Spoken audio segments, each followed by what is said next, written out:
9번째 전기 에너지입니다. 자, 우리가 아는 전기 에너지는 우리 몸에 흐르면 이렇게 위험하다는 인식이 있는데, 실제로 전기 에너지는 빛 에너지, 운동 에너지, 소리 에너지, 열 에너지, 화학 에너지, 이런 다양한 에너지들로 바뀌어 우리 일상생활에 이제는 없어서는 안 될 중요한 에너지가 되었습니다. 자, 그럼 이런 전기는 어떻게 발생할까요? 자, 우리가 전기라고 말하는 것은 바로 전류입니다. 전류라는 것은 바로 전자의 흐름을 말하는 것인데, 이렇게 그림을 보면 여기 플러스가 바로 원자핵인 양성자고, 이 양성자 사이를 전자들이 이렇게 흘러가고 있는데, 이것을 바로 전류, 그리고 우리가 전기라고 말하는 것입니다.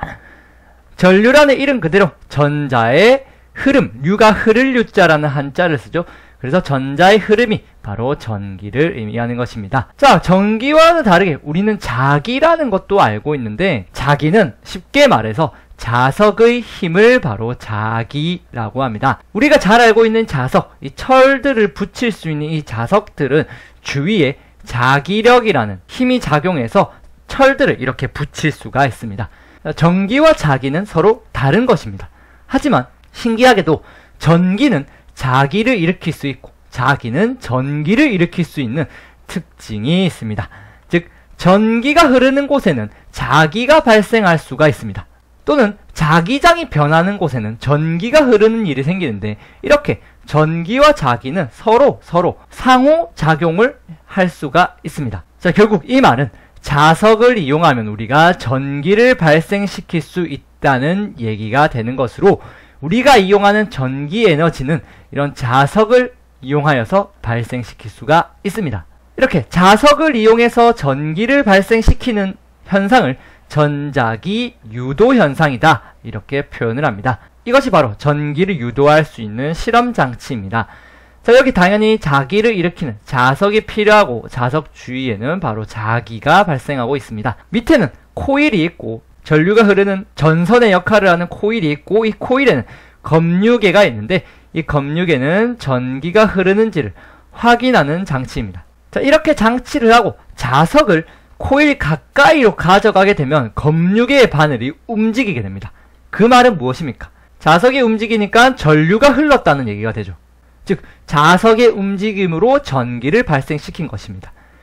자, 왜 그럴까요? 코일, 즉 전선에다가 자기장의 변화를 주게 되면 전선에는요, 이 자기장의 변화를 방해하는 방향으로 전류를 흘러보냅니다.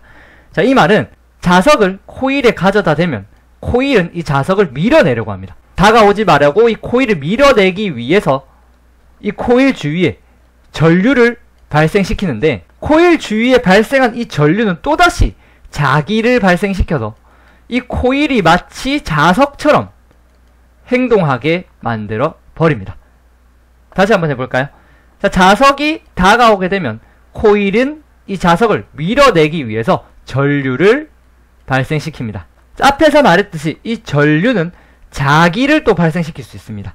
자, 이렇게 발생한 자기로 인해서 코일은 하나의 자석이 되는데, 자석을 밀어내기 위해서 위쪽이 N극, 아래쪽이 S극이 되도록 자석으로 변해서 위에서 다가오는 자석을 밀어내게 됩니다. 그렇게 해서 자기장의 변화가 전류를 흐르게 하는 것이죠. 자, 자석을 가까이 하든지 자석을 멀리 하든지 전류가 흐르는 건 매한가지나, 자석을 가까이 하면 이 코일은 위쪽이 N, 아래쪽이 S극이 되어서 다가오는 자석을 밀어내려고 하고, 멀리 할 경우 코일은 위쪽이 S, 아래쪽이 N극을 띠면서 멀어지는 자석을 잡아당기려고 합니다. 어떤 경우든 간에 코일에는 전류가 흐르게 되는데, 코일에 흐르는 전류의 방향은 당연히 반대 방향이 됩니다. 전류의 방향이든 자기장의 방향이 어떻든 간에 결국 자기장의 변화가 생기면 전류가 흐른다는 것은 바로 이 전자기 유도 현상 때문인 것입니다. 참고로 이런 자석의 움직임은 빠를수록 전류의 세기가 강해진다는 것도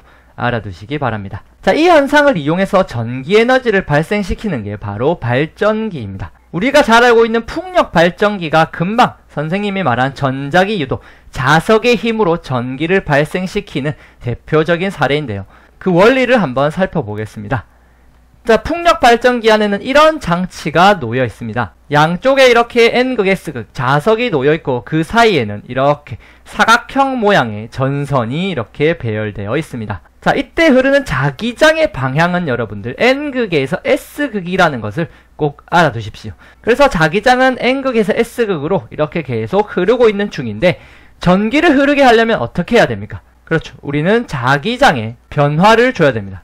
자기장의 변화는 전류를 발생시키니까요.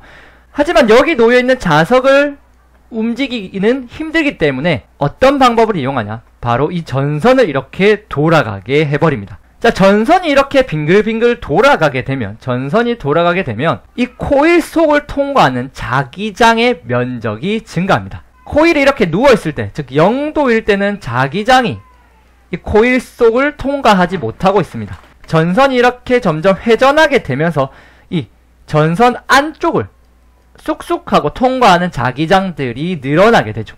즉 코일을 통과하는 자기장의 면적이 증가하게 되죠. 반대로 더 회전하게 되면 다시 코일을 통과하는 자기장의 면적이 감소하게 됩니다. 자, 자기장의 면적이 증가했다, 자기장의 면적이 감소했다, 이 말은 자기장의 면적에 변화가 생겼다는 말이고, 자기장의 면적이 변화했다는 말은 자기장이 변화했다는 말과 똑같죠.